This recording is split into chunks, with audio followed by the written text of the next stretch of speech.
Hello छात्रों, आइए हम लोग क्लास 10 का मैथ का क्वेश्चन पेपर लेके आए हुए।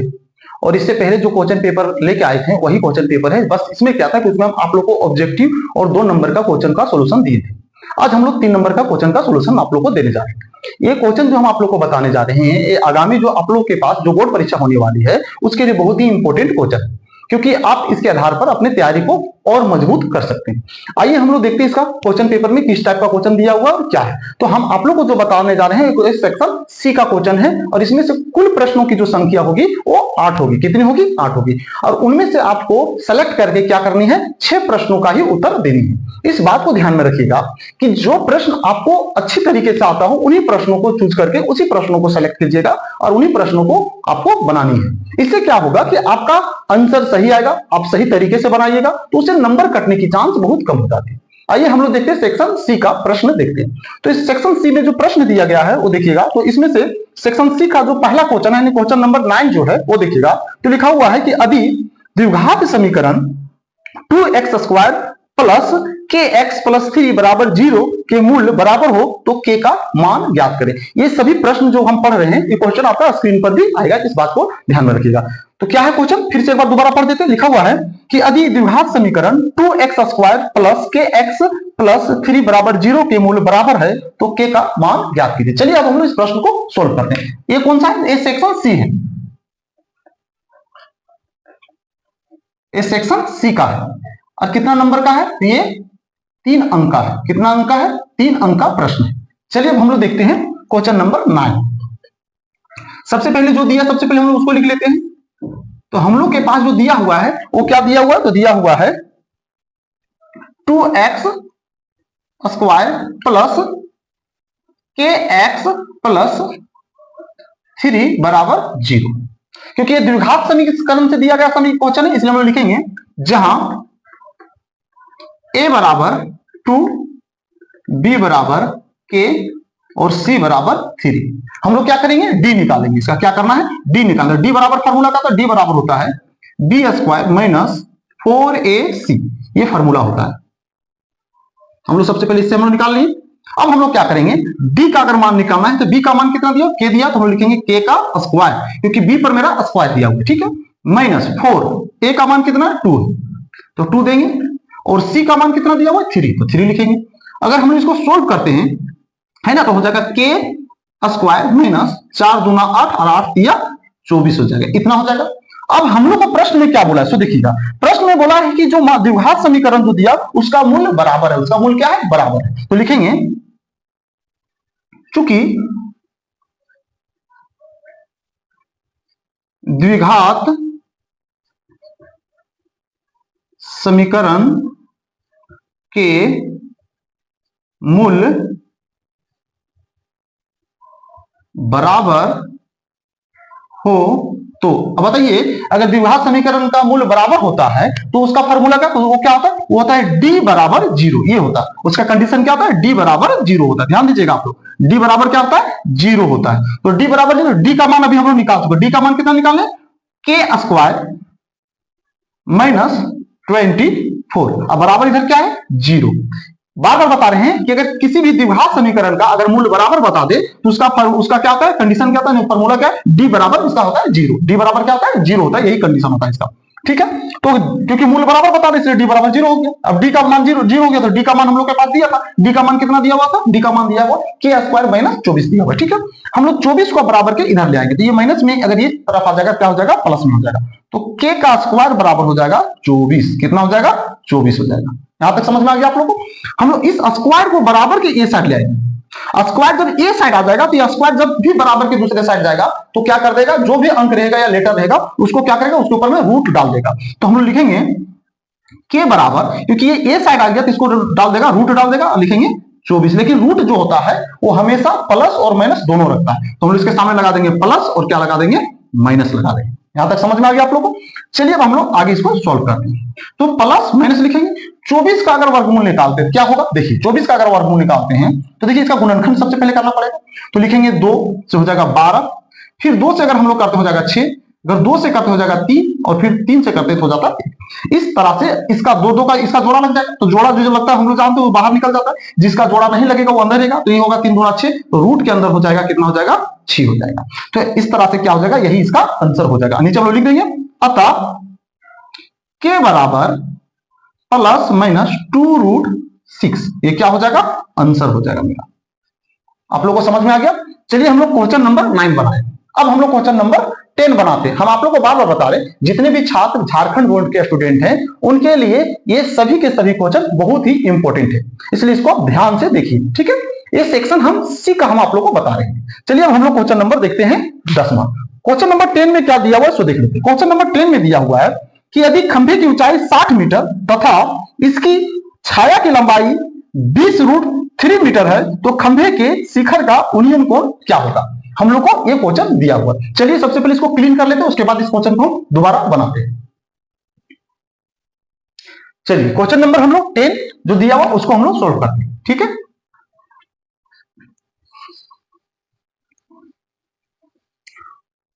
क्वेश्चन नंबर 10 दिया हुआ है तो उसमें से हम लोग को क्या खंभे की ऊंचाई दिया हुआ है, जो जो चीजें पहले दी उसको पहले लिख लेते हैं, उसके बाद इसमें हम लोग इसका कोण जो निकालने बोला वो निकालेंगे, ठीक है।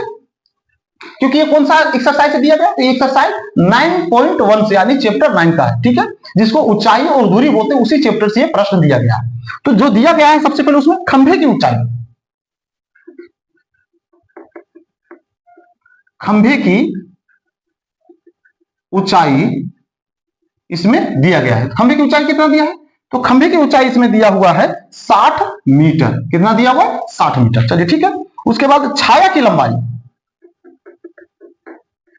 छाया की लंबाई, अब छाया की लंबाई कितना दिया हुआ है, तो छाया की लंबाई देखिएगा, तो छाया की लंबाई देखिएगा 20√3 मीटर। सबसे पहले हम लोग क्या करेंगे कि हम लोग जानते हैं 9 चैप्टर अगर हम लोग को बनाना है तो सबसे पहले एक फिगर बनेगा जिसका नाम होगा समकोण त्रिभुज। तो हम लोग सबसे पहले समकोण त्रिभुज छाप लेते हैं। तो एक समकोण त्रिभुज सबसे पहले बनाते हैं।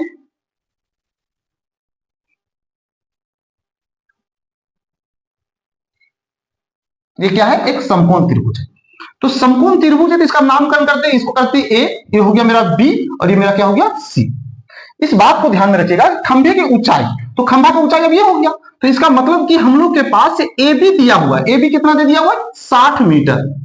और छाया की लंबाई, छाया की लंबाई मतलब ये नीचे आधार दिया हुआ है, इस बात को ध्यान। आधार इसमें हम लेटर के अनुसार क्या मान लेंगे बीसी। तो क्या दिया हुआ है बीसी भी दिया हुआ है कितना 20√3 मीटर।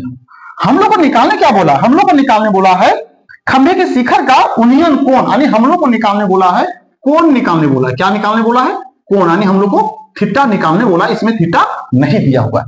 यह प्रश्न कितना का है 3 नंबर का अंक का है, ठीक है। यानी हम लोग को इस जगह पे जो मान होता है थीटा, इसका मान नहीं दिया हुआ है, यानी थीटा हम लोग को निकालना, यानी कोण निकालना। चलिए अब हम लोग इसके पैटर्न पर ही अब हम लोग बनाते हैं। तो लिखेंगे क्या, ऐसे हम लोग लिख सकते हैं समकोण त्रिभुज ए बी सी में, ये समकोण त्रिभुज ए बी सी में। तो ए बी सी में हम लोग क्या कर सकते हैं, हम लोग लेंगे लंब बटा आधार, लंब बटा आधार। तो लंब मेरा दिया, तो हम लोग लंब बटा आधार किसका फॉर्मूला था 10 का होता है, यहां लिखेंगे 10। थीटा तो दिया ही नहीं, तो थीटा की जगह थीटा ही लिखना पड़ेगा। और उसके बाद क्या दिया हुआ, उसके बाद हम लोग को दिया हुआ फॉर्मूला था लंब बटा कर्म। तो लंब बटा कर्म यानी लंब को हम लोग बोलते हैं पी और कर्म को वो लंब बटा आधार होता है। तो लंब बटा आधार कितना दिया, आधार दिया हुआ 20√3, लेकिन इसका क्या होता है बी होता है। ये फॉर्मूला था, पहले हम लोग फॉर्मूला को लिख लेंगे। अब हम लोग लिखेंगे 10 थीटा बराबर पी का मान दिया हुआ है 60 मीटर और बी का मान दिया हुआ है 20√3 मीटर। इससे मीटर से चली कट गया, ये तो हो गया 20 के पहाड़ा में 60 कितना बार में 3 बार में, यानी हम लोग के पास 10 थीटा बराबर आ गया 3/√3, यही आ गया।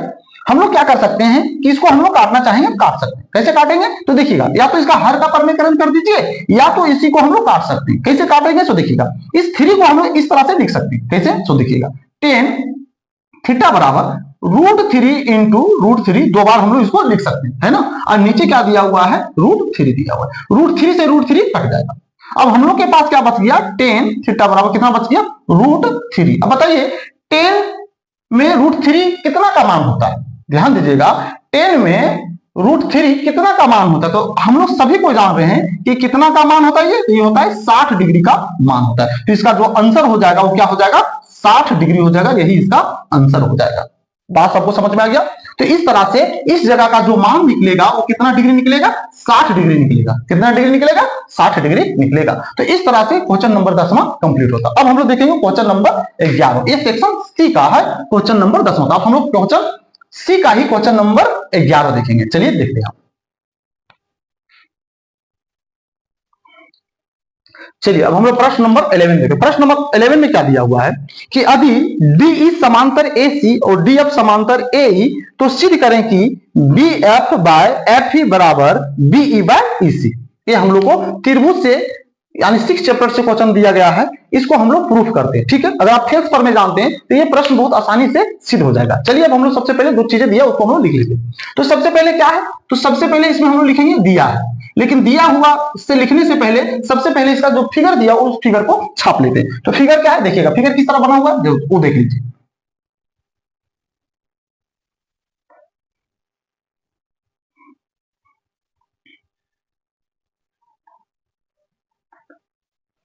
क्या है, यहां दिया हुआ है ए, यहां क्या दिया हुआ है बी, उसके बाद क्या है सी। ठीक है, उसके बाद इस तरह से लाइन लिया गया है और एक लाइन ऐसे लिया गया है और इसको इसमें लाके मिला दिया गया है। यहां क्या है, यहां है ई, इस जगह पे दिया हुआ है एफ और यहां दे दिया है डी। ये पूरा कंप्लीट फिगर बन गया। जो जो चीजें दिया सबसे पहले वो लिखेंगे। तो दिया हुआ में है डीई समांतर एसी और डीएफ समांतर एई। हम लोग को सिद्ध करना है,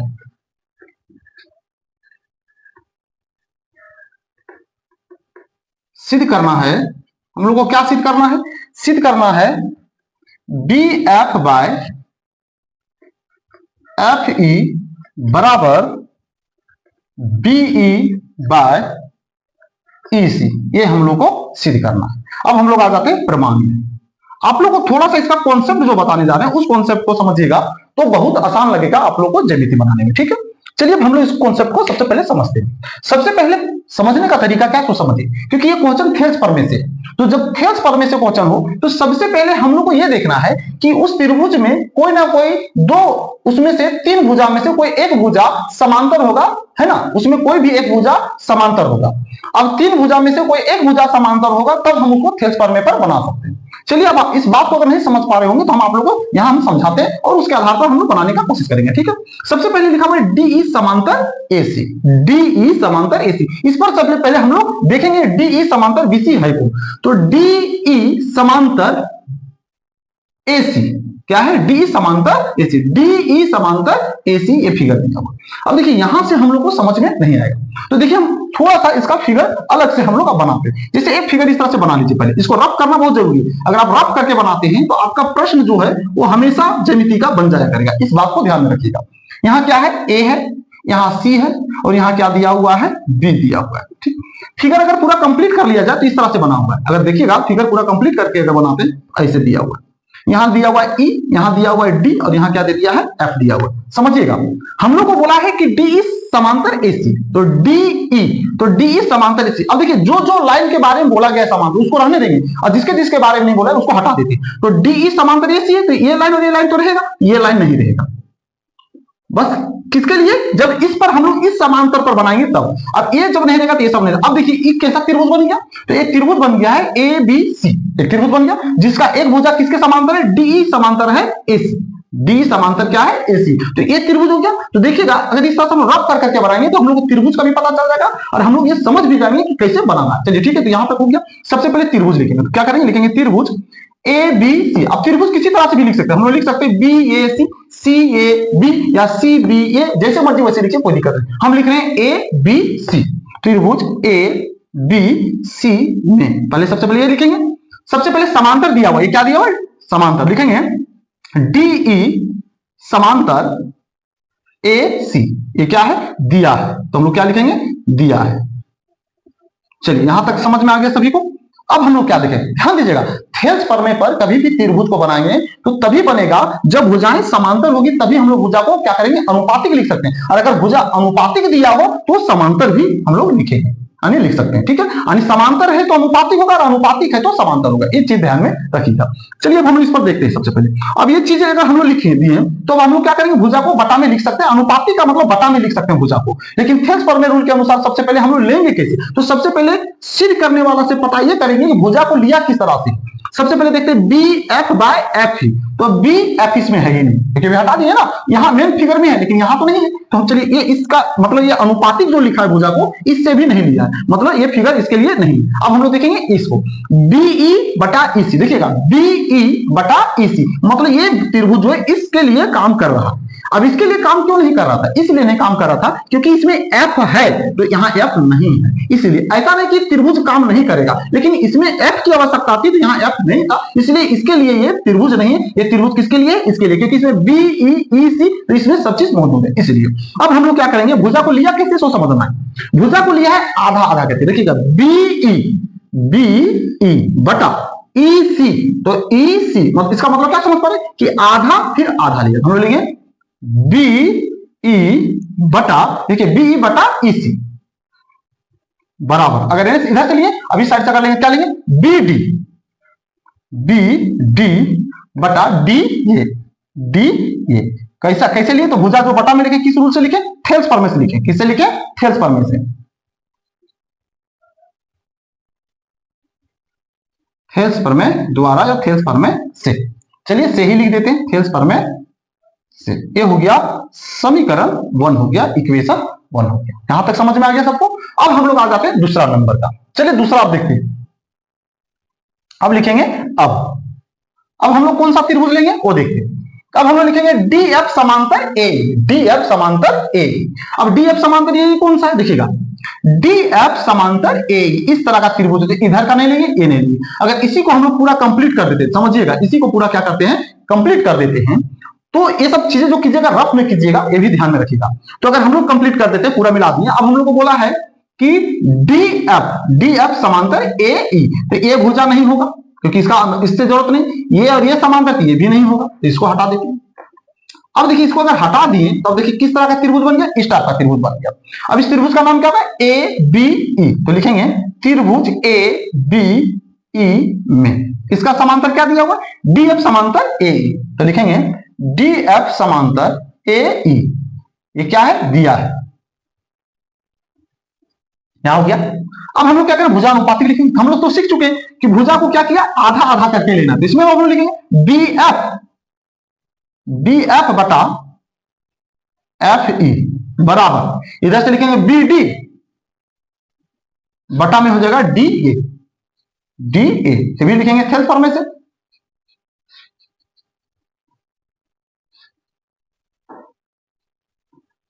हो गया समीकरण 2।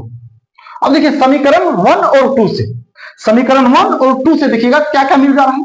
तो चलिए अब हम लोग यहां लिखते हैं, देखिएगा थोड़ा सा ध्यान दीजिएगा कि बना कहां दे रहे हैं। तो ये हम लोग देखेंगे, लिखेंगे समीकरण 1 और 2 से। अब समीकरण 1 और 2 से, तो समीकरण 1 में देखिएगा बी डी बटा डी है और समीकरण 2 में भी बी डी बटा डी है, मतलब ये और ये कट जाएगा, कहने का काट के दिखाने का हो सकता है लेकिन कट जाएगा। तो हम लोग के पास अब क्या बच गया, बच गया बीई बटा ईसी, यानी बीई बटा ईसी बराबर, इधर से बच जाता है बी एफ बटा एफ ई। यही हम लोग को क्या करना था, प्रूफ करना था, यही चीज देखिए, बस सीधा कर दिया। हम लोग चाहेंगे तो इसको इधर लिख दिए, इसको इधर लिख दिए, कोई दिक्कत नहीं। तो ये हम लोग को बनाना था, ये हम लोग को क्या करना था, सिद्ध करना था। तो इस तरह से क्वेश्चन नंबर 11 मेरा कंप्लीट हो गया। अब चलिए हम लोग इसका अगला क्वेश्चन देखते हैं।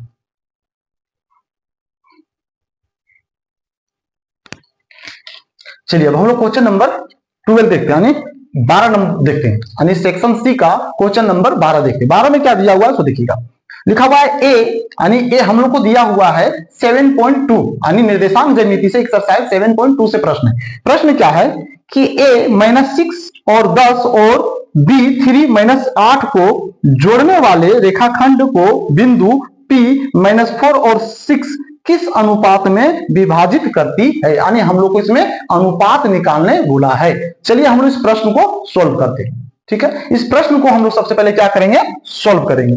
तो चलिए सबसे पहले हम लोग 12 नंबर इतना है। सबसे पहले इसको हम लोग थोड़ा सा अपने हिसाब से लिखते हैं। क्या लिखेंगे? लिखेंगे माना कि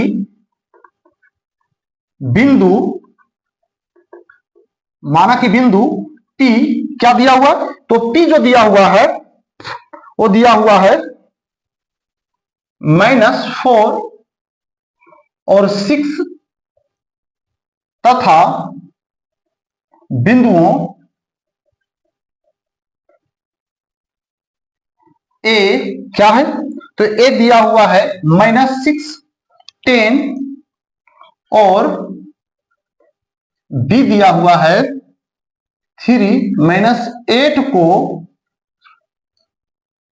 को जोड़ने वाली रेखाखंड, जोड़ने वाली रेखा खंड के अनुपात 1 के अनुपात में विभाजित करता है। ये प्रश्न हम लोग, क्योंकि इसमें क्या था कि हम लोग मान लिए अनुपात निकालने बोला था, तो अनुपात हम लोग को नहीं दिया है, इसलिए हम लोग के अनुपात 1 मान लिए। ठीक है, देखिएगा क्या है। सो इस तरह से हम लोग मान लेते हैं, ये हो गया मेरा A, ये मेरा क्या हो गया B। बीच का जो बिंदु है उसको हम लोग मान लिए P। तो P मेरा कितना दिया? -4 और 6 दिया हुआ है, -4 और 6। A कितना दिया हुआ है? तो A हम लोग को दिया हुआ है -6 और 10। B कितना दिया हुआ है? तो B दिया हुआ है 3 और -8 दिया हुआ, यही दिया हुआ है। हम लोग अनुपात माने, तो इसको जो विभाजित करता है, जिस हिसाब से विभाजित किया जाता है, तो विभाजित करता है के अनुपात 1 के अनुपात में विभाजित कर रहा है, ये हम लोग माने। ठीक है, चलिए अब हम लोग इसको जो जो चीजें दी है उसको लिख चलते हैं। लिखेंगे जहां, तो आप लोग को बता दें कि बीच वाला जो होता है वो होता है एक्स और वाई, जिसको हम लोग बोलते हैं मूल बिंदु। तो बीच का जो बिंदु है वो है एक्स वाई। तो लिखेंगे जहां एक्स बराबर -4 और y बराबर 6, -4 दिया हुआ। ठीक है, उसके बाद ये है x1 y1 x2 y2। तो लिखेंगे x1 बराबर -6, y1 बराबर 10, उधर से x2 बराबर 3 और y2 बराबर दिया हुआ है -8, तथा m1 बराबर, क्योंकि हम लोग अनुपात को किस लेते हैं? m1 अनुपात m2 करते हैं, तो m1 बराबर हम लोग क्या माने हैं? k, और m2 बराबर क्या है? 1 है। यही हम लोग लेके चले। अगर हम लोग नहीं भी मानते हैं तो हम लोग यहाँ क्या लिख सकते हैं? m1 अनुपात m2 लिखेंगे तो भी आंसर आ जाएगा। इस बात को ध्यान में रखिएगा। ठीक है, चलिए अब हम लोग इसको किससे बनाएंगे? विभाजन सूत्र से बनाएंगे, सेक्शन फार्मूला से बनाएंगे।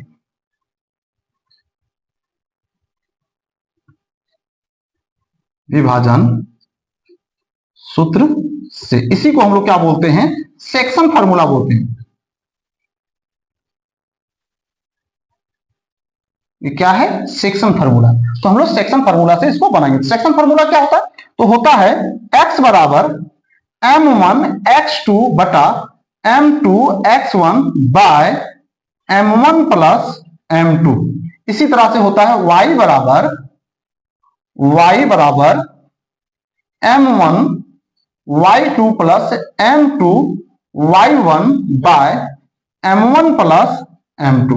ये इसका फार्मूला होता है। हम लोग इस तरह से भी इसको याद कर सकते हैं। शॉर्ट तरीका है 12 प्लस 21 बटा 12, ऐसे 12 प्लस 21 बटा 12, या तो 12 प्लस 21 बटा 1 प्लस 2, 1 प्लस 2, कैसे?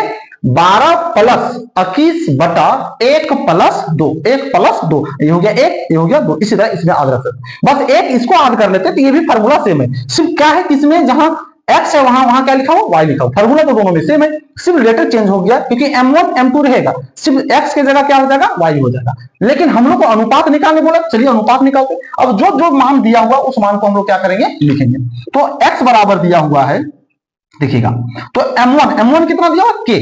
और ध्यान दीजिएगा हम यहाँ x लिख दिए, x का मान दिया हुआ है, x का मान कितना दिया हुआ? -4 दिया हुआ, तो हम यहाँ लिखेंगे -4। ठीक, उसके बाद क्या है? m1 का मान कितना दिया? m1 का मान दिया हुआ है, देखिएगा m1 का मान दिया हुआ है k, कितना दिया हुआ है? k, तो यहां लिखेंगे k, फिर गुना चिन्ह देंगे।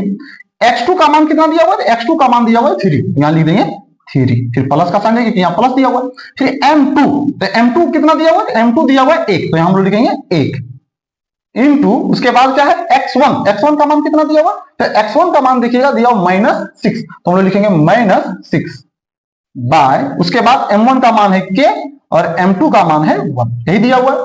देखिएगा इसको हम लोग क्रॉस मल्टीप्लाई गुना कर देंगे। तो सबसे पहले हम लोग क्रॉस मल्टीप्लाई अगर गुना करते हैं तो ये इसमें गुना हो जाएगा और ये किसमें होगा, इसमें गुना होगा। लेकिन इसको ऊपर वाला पहले हम लोग क्या करते हैं, सॉल्व कर लेते हैं। चलिए हम लोग इसको ए साइड बनाते हैं, ध्यान दीजिएगा। सबसे पहले क्या है, यहां लिखा हुआ है -4 बराबर, ठीक है। अब क्या है, अगर 3 को k से गुना करेंगे तो हो जाएगा 3k, अब प्लस इंटू माइनस क्या हो जाएगा, माइनस हो जाएगा। उसके बाद कितना हो जाएगा 6 और नीचे हो जाएगा k + 1, क्योंकि यहां इसके नीचे 1 मान है। अब हम लोग क्रॉस मल्टीप्लाई गुना करें, 4 इसमें गुना होगा और 1 इसमें, तो 4 अगर इसमें गुना करेंगे तो क्योंकि माइनस में दोनों में गुना होगा, क्योंकि ये दोनों में गुना हो जाएगा, क्या होगा, दोनों में गुना होगा। इसे -4 इसको लिखेंगे k + 1 और ये इसमें गुना होगा तो 1 से इसमें गुना होगा तो जो कितना रहेगा 3k - 6 ही हो। हम लोग क्या करेंगे, इसको इसमें गुना करेंगे तो -4k हो जाएगा, इसको इसमें गुना करेंगे -4 हो जाएगा, इधर क्या हो जाएगा 3k माइनस हो जाएगा 6 हो जाएगा। हम लोग इसको बराबर के इधर और अंक को अंक के तरफ जाएंगे, तो ये अगर इधर आ जाएगा तो -4k और इधर -3k बराबर, और इधर आ जाएगा -6 और ये हो जाएगा प्लस में हो जाएगा, क्योंकि माइनस में इस साइड आ जाएगा हो जाएगा प्लस में हो जाएगा। अब हम लोग क्या करेंगे इसमें, तो देखिएगा दोनों जुड़ जाएगा, हो जाएगा -7k और इधर क्या हो जाएगा, घट जाएगा तो हो जाएगा -2। हमको k का मान चाहिए तो k बराबर हो जाएगा -2/-7। अब माइनस माइनस कट जाएगा तो क्या हो गया, k बराबर आ गया 2:7। इसका मतलब मेरे पास जो आंसर है वो क्या आ गया, नीचे लिखेंगे अतः m1 अनुपात m2 बराबर 2:7 और यही क्या हो जाएगा, इसका आंसर हो जाएगा। अब इस बात को भी ध्यान में रखिएगा कि y से भी अगर हम लोग सोल्व करते हैं तो यही आंसर आएगा, 2:7 ही आएगा। ये आप लोग का मान गया, आप लोग सोल्व करके देखिए, मान बैठा देखिए कि आप लोग से 2:7 आता है कि नहीं, यानी इससे भी हम लोग सोल्व करेंगे तो 2/7 ही आना चाहिए। कितना आना चाहिए, 2/7, यानी 2/7 अगर आ जाएगा तो इसका मतलब ये मेरा सही है। तो इसीलिए हम लोग जब अनुपात निकालने बोलता है तो जरूरी नहीं कि दोनों सोल्व कर ही देना, एक से भी मेरा आंसर आ जाता है। तो x वाला को भी सोल्व कर सकते थे या तो y वाला से भी हम लोग सोल्व कर सकते हैं, या अगर चाहेंगे तो दोनों को भी सोल्व कर सकते हैं, क्योंकि दोनों से सेम आएगा, अनुपात आएगा। ठीक है, चलिए अब हम लोग नेक्स्ट क्वेश्चन देखते हैं, और क्वेश्चन नंबर कौन सा देखते हैं, 13 नंबर क्वेश्चन देखते हैं। चलिए इसको उतार लीजिए। चलिए प्रश्न नंबर हम लोग क्या कर लेते हैं, 13 नंबर देखते हैं। ठीक है, तो प्रश्न 13 में क्या दिया गया, तो देखिए लिखा हुआ है कि 15 सेंटीमीटर त्रिज्या वाले वृत्त की एक जीवा केंद्र पर 60 डिग्री का कोण अंतरित करती है, तो लघु वृत्तखंड का क्षेत्रफल ज्ञात कीजिए।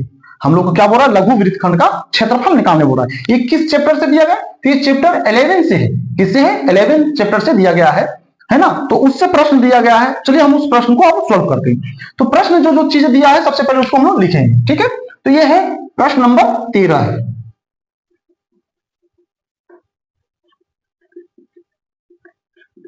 जो जो चीजें दिया है सबसे पहले हम लोग उसको लिखते हैं। तो दिया हुआ क्या है, दिया हुआ है वृत्त का त्रिज्या दिया हुआ है, वृत्त का त्रिज्या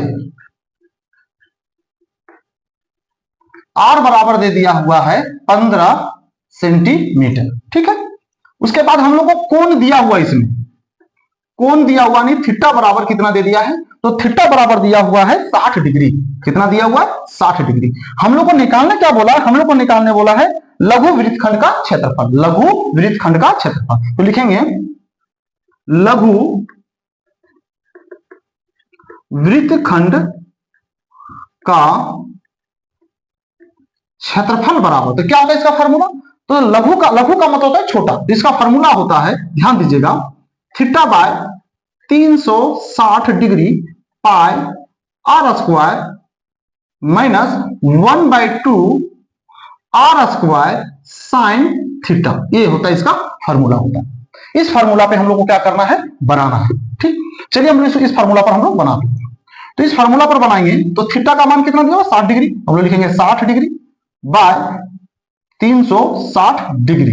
ठीक, पाई का मान इसमें नहीं दिया है तो हम लोग कितना लिखेंगे, 22/7। जब तक हम लोग को ना बोला जाए तब तक हम लोग क्या करते हैं, पाई का मान 22/7 ही लेते हैं। ठीक है, आर का मान हम लोग के पास कितना है, 15 दिया, यानी 15 का स्क्वायर, क्योंकि आर पर स्क्वायर दिया गया है, माइनस 1/2 आर पर स्क्वायर यानी 15 का स्क्वायर कर देंगे, ठीक है। साइन 60 डिग्री दिया हुआ है, थीटा बराबर 60 डिग्री। अब ये सेंटीमीटर स्क्वायर। अब हम लोग को जो जो कटेगा उसको हम लोग काट सकते हैं। देखिए 60 के टेबल में 360 6 बार में कट जाता है। अब हम लोग अगला स्टेप आ जाते हैं। तो आगे हम लिखेंगे 60 ऊपर में क्या है 1 बटा लिखेंगे 6 गुने 22/7 गुने 15 गुने 15 माइनस 1/2 इंटू 15 गुने 15 माइनस साइन 60 डिग्री मान कितना था √3/2 होता है। अगर कटेगा तो काट देंगे, नहीं कटेगा तो हम लोग छोड़ देंगे। अब नहीं देखिए ध्यान दीजिएगा, और कटता है तो देखते हैं। सबसे पहले इसको हम लोग काटते हैं। तो इसको अगर हम लोग काटते हैं तो 3 के पहाड़ा में 3 दूना 6 और 3 पचे 15 कट गया। ये 2 से काटेंगे तो इससे ये कट जाता है 11 बार। अब कटेगा नहीं कटेगा, इधर नहीं कटता। अब हम लोग क्या करेंगे इसमें देखिएगा, अब हम लोग इसमें क्या करते हैं गुना करते हैं। तो 11 को 5 से गुना करें, 11 पच्चे 55 और 55 को फिर 15 से गुना करेंगे कितना होगा देखिएगा। 55 को 15 से गुना करेंगे कितना होगा। तो अगर 55 को 15 से गुना तो 5 पच्चे 25 और 5 पच्चे 25 और 2 25 और 2 27। उसके बाद हो जाएगा 5, यहां हो जाएगा 5 5 2 और हो जाएगा 8 यानी कितना गया 825/7। यही नहीं होगा 55 11 पच्चे 55। चलिए ठीक है यही होगा, ठीक है। इधर से माइनस, अब इधर से हम लोग सोल्व करते हैं। अगर इसको गुना करेंगे 15 को 15 से गुना करें, 15 को 15 से गुना कर कितना होगा 225। तो 225√3 और नीचे कितना हो जाएगा 4। यही हो जाएगा, यही क्या हो जाएगा इसका आंसर हो जाएगा। यही क्या हो जाएगा आंसर। अगर पॉइंट में लाना चाहते हैं हम लोग पॉइंट में भी ला सकते हैं। क्या कर सकते हैं कि 7 को इससे भागा दीजिए, √3 का मान कितना तो 1.73 होता है। देने के बाद गुना कीजिए, 4 से भागा दीजिए, जो आ जाएगा घटाने के बाद वही इसका क्या हो जाएगा आंसर हो जाएगा। ज्यादातर बुक में क्या है कि बहुत कम ही जो है पॉइंट में लाए, ज्यादातर इसी तरह में लाके क्या किया छोड़ दिया। तो यही इसका क्या हो गया आंसर हो गया। चलिए ठीक है, इस तरह से हम लोग का 13 नंबर प्रश्न कंप्लीट हो गया। अब हम लोग आ जाते हैं 14 नंबर यानी 14 नंबर क्वेश्चन बनाते हैं। चलिए तब तक इसको अगर लिखना है उतारना है तो उतार लीजिए।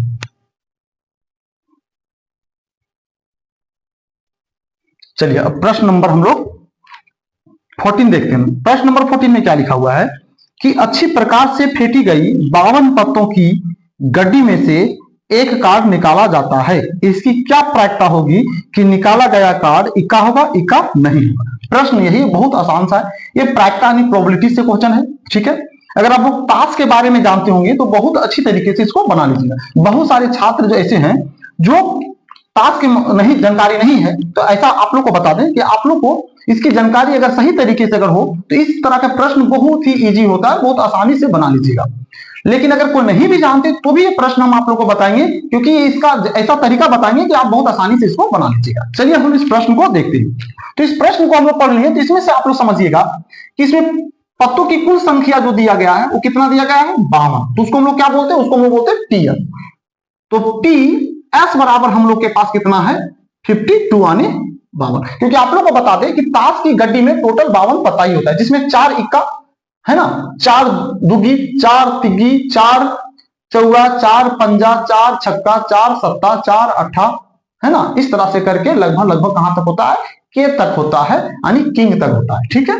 तो टोटल अगर बोलिएगा तो पत्ता जो होता है 13 होता है, क्या यानी नंबरिंग के हिसाब से। लेकिन कुल पत्तों की संख्या जो होता है वो होता है 52, क्योंकि सभी कार्ड जो होता है चरचर होता है। इक्का 4 होता है, दुगी 4 होगा, तिग्गी 4 होता है, चौवा 5 होता है, पंजा 4 होता है, इस तरह करके सभी कार्ड होता है। तो इस तरह से मिला लिया जाए तो कितना हो जाएगा 13 चौके 52 कार्ड हो जाएगा, इसलिए टोटल 52 कार्ड है। प्रश्न जो दिया हुआ उसमें हम लोग देखते हैं। प्रश्न जो बोला हुआ है तो प्रश्न पहला अगर देखिएगा तो पहला प्रश्न में क्या दिया हुआ तो देखिएगा इक्का होगा। पहला प्रश्न में क्या बोला है इक्का होगा।